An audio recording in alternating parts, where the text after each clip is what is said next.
Terima kasih. Selamat pagi. Om Swastiastu. Bapak Ibu sekalian, kami mewakili dari Kanwil Direktorat Jenderal Pajak Provinsi Bali dan kantor-kantor pelayanan pajak Pratama maupun Madya se-Provinsi Bali. Hari ini kami menerima undangan untuk berdiri di podium ini dalam rangka untuk mensosialisasikan salah satu kebijakan pemerintah pusat, yaitu tax amnesty. Tax amnesty ini adalah sama dengan program pengampunan pajak. Nah, latar belakangnya, kenapa tax amnesty ini oleh pemerintah dilakukan kebijakan sekarang? Bapak Ibu sekalian, ekonomi dunia kita sedang melemah. Kemudian juga situasi ekonomi di dunia ini sedang sulit. Pertumbuhan ekonomi Tiongkok juga sedang melemah. Kemudian harga-harga komoditas melemah dan lain sebagainya.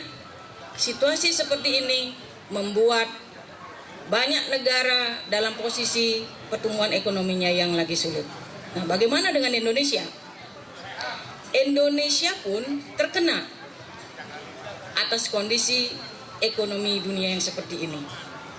Nah, apabila negara ingin bangkit dari kondisi seperti ini, negara itu harus memiliki sebuah kebijakan yang mampu untuk menciptakan pertumbuhan ekonomi yang tinggi dan juga untuk menghilangkan kesenjangan masyarakatnya.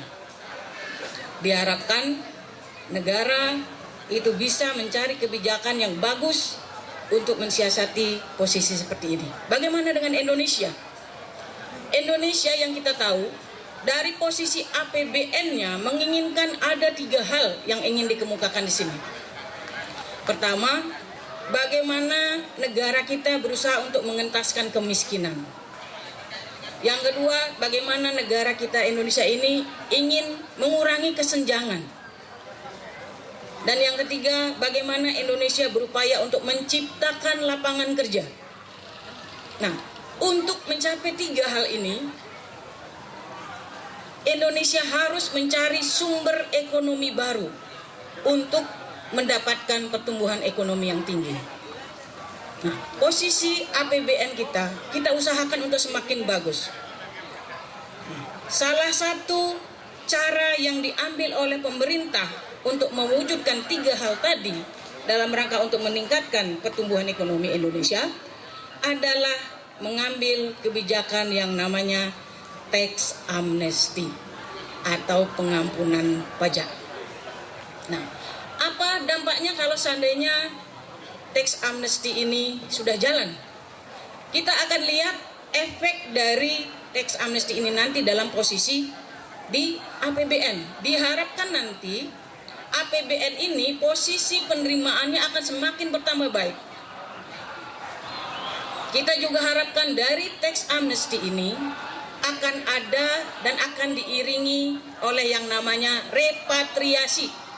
Istilah repatriasi ini adalah bagaimana caranya aset-aset orang Indonesia yang ada di luar negeri bisa balik kembali untuk diinvestasikan di Indonesia. Dengan kondisi ini, dengan baliknya lagi investasi, dan juga dengan adanya nanti penambahan pajak, posisi APBN kita akan semakin sustainable. Diharapkan pertumbuhan ekonomi kita akan semakin tinggi. Nah, Bapak Ibu sekalian, dalam sosialisasi sekarang ini kami mewakili dari Kanwil DJP, kemudian juga para pegawai di KPP Pratama yang ada di Bali dan juga KPP Madya. Saya mencoba untuk memaparkan sedikit demi sedikit mengenai hal ini. Pertama, apa sih sebenarnya tax amnesty itu? Nah, Undang-Undang Nomor 11 Tahun 2016 tentang tax amnesty sudah disetujui dan sudah diprogramkan sejak tanggal 1 Juli 2016 oleh DPR dan oleh Presiden Jokowi. diharapkan ke depan ini ada satu minat dari masyarakat yang semakin baik untuk mengikuti teks amnesti ini. Dari undang-undang ini, definisi teks amnesti itu apa? Definisi teks amnesti itu adalah penghapusan pajak yang terutang yang seharusnya dibayar, tidak dikenakan sanksi administrasi perpajakan dan sanksi pidana perpajakan dengan cara mengungkapkan harta dan menyampaikan uang tebusan. Jadi saya coba garis bawahi ini definisinya ya, bahwa di sana ada penghapusan pajak yang terutang yang seharusnya dibayar, tidak dikenai sanksi administrasi perpajakan, tidak dikenai sanksi, kemudian juga harus mengungkapkan hartanya baik di dalam negeri maupun di luar negeri dengan cara membayar uang tebusan. Ini uang tebusan ini harus dibayar dalam rangka untuk memperoleh teks amnesti atau pengampunan pajak. Nah, dengan melihat definisi ini, kemudian tujuan dari kebijakan teks amnesti ini apa? Bapak Ibu sekalian, tujuannya ini negara membuat kebijakan ini tujuannya adalah satu, menginginkan pertumbuhan ekonomi kita semakin tinggi dengan adanya repatriasi yang masuk, uang dari luar negeri yang masuk.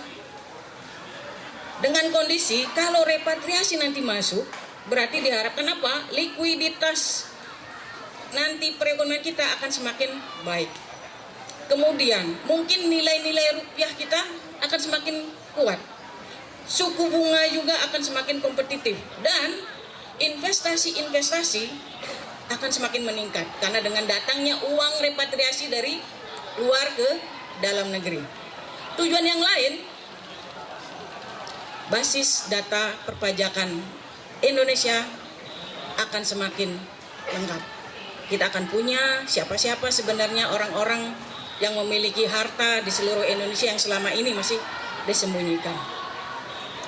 Tujuan terakhir itu adalah penerimaan pajak. Penerimaan pajak kita harapkan untuk semakin meningkat karena ada uang tebusan di sana dalam jangka waktu sebentar ini, kalau memang ini udah jalan, terus kemudian dalam jangka waktu panjang perpajakan kita akan semakin meningkat karena kita punya basis data perpajakan. Nah, keuntungannya apa kalau seandainya Bapak dan Ibu sekalian mengikuti program teks amnesti ini? Keuntungannya nanti banyak Bapak Ibu sekalian. Di antaranya kalau lihat dari definisi tadi, keuntungannya satu, adanya penghapusan pajak terutang yang seharusnya dibayar. Jadi akan dihapus itu. Kemudian tidak dikenain sanksi administrasi perpajakan. Tidak dikenai sanksi untuk sanksi-sanksi yang kita minta. Nah, ditambah nanti keuntungannya, datanya itu sifatnya rahasia, dijamin kerahasiaannya. Jadi Bapak Ibu sekalian peserta TA tidak usah khawatir, data-datanya nanti terungkap. Dan khawatir misalnya kalau saya masukkan nanti data saya ketahuan, tidak. Karena di dalam undang-undang dijamin kerahasiaannya, barang siapa yang memberikan data itu pada pihak luar akan dikenai sanksi administrasi. Dan juga adanya pembebasan PPh atas balik nama harta. Itu keuntungannya. Nah, kemudian siapa saja yang boleh ikut program TA, Bapak-bapak, Ibu-ibu? Nah, yang boleh ikut program teks amnesti ini adalah siapa saja. Baik dia orang pribadi, wajib pajak badan, wajib pajak penghasilan tertentu, tetapi ada yang dikecualikan. Ada yang dikecualikan adalah mereka yang sedang dilakukan penyidikan di bidang perpajakan yang berkasnya sudah dinyatakan lengkap oleh kejaksaan. Dan yang kedua yang tidak dibolehkan adalah mereka yang sedang proses peradilan di bidang perpajakan. Yang ketiga yang tidak boleh ikut program teks amnesti adalah mereka yang sedang menjalani hukuman di bidang perpajakan. Jadi semuanya boleh, cuma yang kecuali yang tiga tadi. Terus bagaimana kalau seandainya wajib pajak itu orang itu belum punya NPWP? Nah, boleh ikut teks amnesti tapi dapatkan dulu NPWP, minta NPWP nomor pokok wajib pajak ke kantor pajak. Terus bagaimana kalau seandainya NPWP yang selama ini dimiliki masih non efektif statusnya? Nah, silakan bagi yang nomor pokok wajib pajaknya dalam kondisi situasi non efektif datang ke KPP untuk diefektifkan. Setelah punya NPWP dan diefektifkan, Bapak Ibu sekalian boleh mengikuti program teks amnesti ini. Nah, kemudian syaratnya apa kalau harus supaya bisa mengikuti teks amnesti? Syaratnya pertama, Bapak Ibu sekalian harus punya NPWP, nomor pokok wajib pajak. Terus kemudian membayar uang tebusan, karena ini sebagai syarat untuk dapat pengampunan pajak. Yang ketiga, membayar tunggakan pajak. Nah, yang keempat, menyampaikan SPT tahunan terakhir. Kalau yang terakhir berarti yang kemarin SPT tahun 2015. Selanjutnya, mengungkapkan harta yang dimiliki, baik di dalam negeri maupun di luar negeri, diungkapkan. Dalam nanti menyampaikan surat pernyataan harta, itu disampaikan. Nah, kemudian syarat yang lain adalah lengkapi semuanya, sehingga nanti Bapak Ibu sekalian caranya adalah datang ke KPP, kemudian di sana ada petugas yang akan menangani di helpdesk, tanyakan ke sana, Bapak Ibu sekalian bisa bertanya macam-macam tentang teks amnesti, peraturannya, aturannya, syaratnya, lengkapi dulu itu semua, baru kemudian nanti Bapak Ibu sekalian sampaikan surat pernyataan harta beserta lampiran-lampiran yang diperlukan. Nah, di sana nanti pegawai di kantor pajak akan memproses sudah lengkap atau tidak. Kalau belum lengkap, nanti dari pegawai pajak akan minta kelengkapannya. Tapi kalau sudah lengkap, ini akan dikirim dan dalam waktu 10 hari akan keluar yang namanya surat keterangan pengampunan pajak. Ini sebagai bukti, sebagai sarana untuk membuktikan bahwa wajib pajak diberikan pengampunan pajak. Terus kalau seandainya ada Bapak Ibu sekalian ingin tahu bagaimana sih cara ngitung uang tebusannya, berapa sih uang tebusan yang harus saya bayar? Nah, itu ada rumusnya. Rumusnya sederhana, tarif dikalikan harta bersih. Ada tarifnya nih. Nah, harta bersih itu apa? Harta bersih itu adalah tambahan harta yang selama ini tidak dilaporkan di SPT tahunan, dikurangi dengan utang dalam rangka untuk mencari tambahan harta itu. Nah, itu harta bersih. Nah, terus tarifnya bagaimana? Nah, ternyata untuk menentukan tarif, di sini ada periode-periode penyampaian surat pernyataan harta yang harus diperhatikan. Apabila Bapak Ibu sekalian mau mendeklar, menyatakan punya hartanya di dalam negeri, sekian, atau Bapak Ibu sekalian mau menarik repatriasi asetnya yang di luar negeri untuk ditanam di luar negeri pada periode pertama, ya di sini ada dibagi 3 periode ya. Periode pertama itu bahwa surat pernyataan harta disampaikan antara tanggal 1 Juli sampai dengan 30 September. Itu periode pertama. Tapi kalau surat pernyataan harta disampaikan pada saat periode kedua, itu mulai tanggal 1 Oktober sampai dengan 31 Desember. Itu periode kedua. Nah, periode ketiga adalah penyampaian surat pernyataan harta antara tanggal 1 Januari 2017 sampai dengan 31 Maret 2017. Itu periode ketiga. Jadi ada periode pertama, periode kedua, periode ketiga. Nah, kalau seandainya misalnya yang mendeklar hartanya dalam negeri dan juga yang mereka mau merepatriasi asetnya dari luar negeri ke Indonesia pada periode pertama, tarifnya itu adalah 2%. Kalau mendeklarnya di periode kedua, tarifnya 3%. Kalau mendeklarnya di periode ketiga, tarifnya 5%. Itu untuk mereka yang mendeklar harta dalam negeri dan mereka yang mau merepatriasi dari luar negeri ke Indonesia. Tapi bagaimana tarif kalau seandainya mereka cuma mendeklar yang di luar negeri asetnya tanpa narik aset itu ke dalam negeri? Jadi masih tetap asetnya di luar negeri. Tarifnya itu pada saat periode pertama tarifnya adalah 4%. Periode kedua 6%. Periode ketiga 5%. Nah, ini kalau nggak hafal nanti tarifnya bisa konsultasi ya dengan kawan-kawan kita di kantor pajak. Nah, kemudian uang tebusannya berapa? Uang tebusannya itu tarif yang tadi tergantung dari periode Bapak Ibu sekalian menyampaikan surat pernyataan harta dikalikan dengan harta bersihnya. Dapat berarti uang tebusannya. Nah, Bapak Ibu sekalian lunasi dulu nih uang tebusannya melalui bank persepsi. Kalau sekarang nih bayarnya melalui e-billing. Harus melalui elektronik bayarnya. Dalam dibayar dengan menggunakan surat setoran pajak.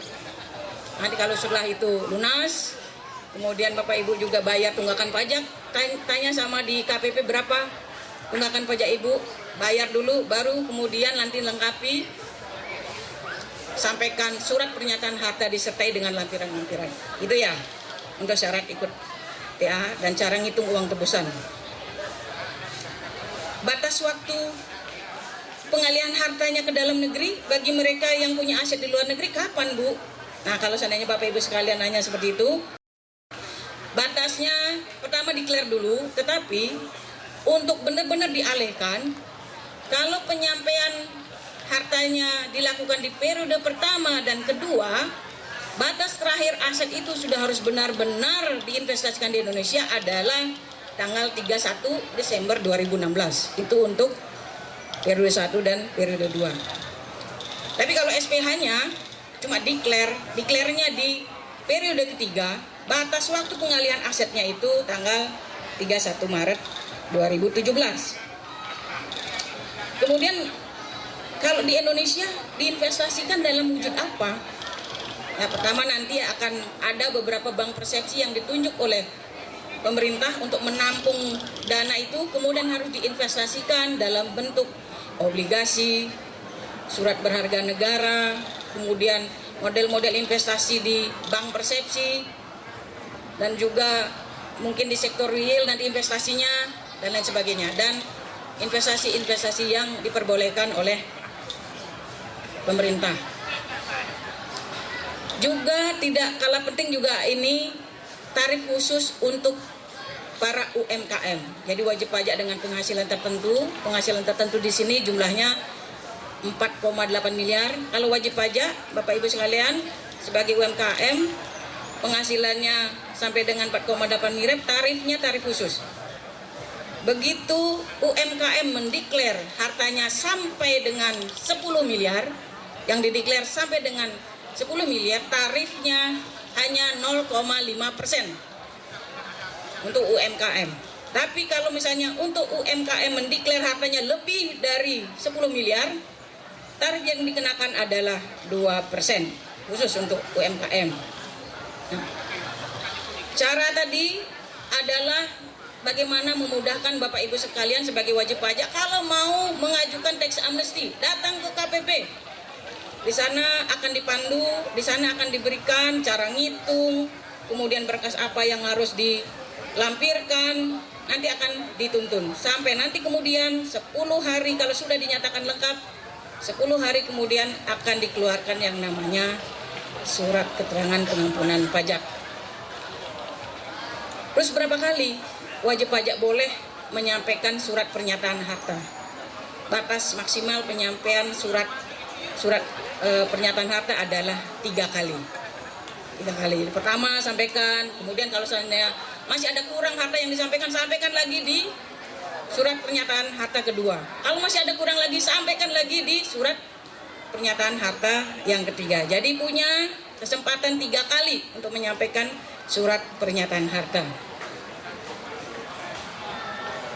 Nah, terus bagaimana kalau seandainya setelah wajib pajak mengikuti tax amnesty, setelah momen tax amnesty selesai, kemudian masih ditemukan adanya aset yang belum dilaporkan oleh wajib pajak. Nah ini Bapak Ibu sekalian, selisih yang masih belum dilaporkan ini akan dianggap sebagai penghasilan pada saat ditemukan dengan dikenai sanksinya berat 200%.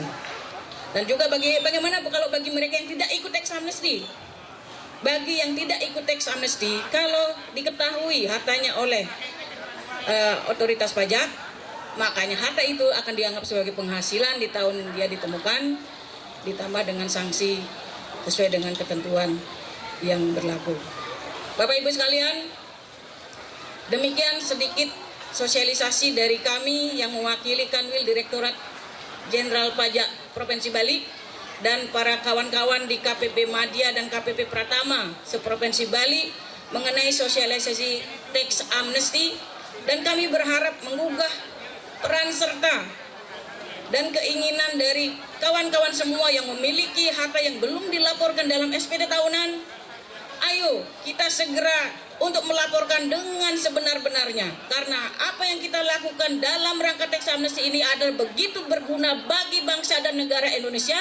Semoga kita Indonesia mampu memiliki pertumbuhan tinggi yang ekonomi dan masyarakat kita terjamin kesejahteraannya. Demikian sosialisasi pagi ini. Terima kasih banyak buat Ibu sekalian. Om Santi Santi Santi Om.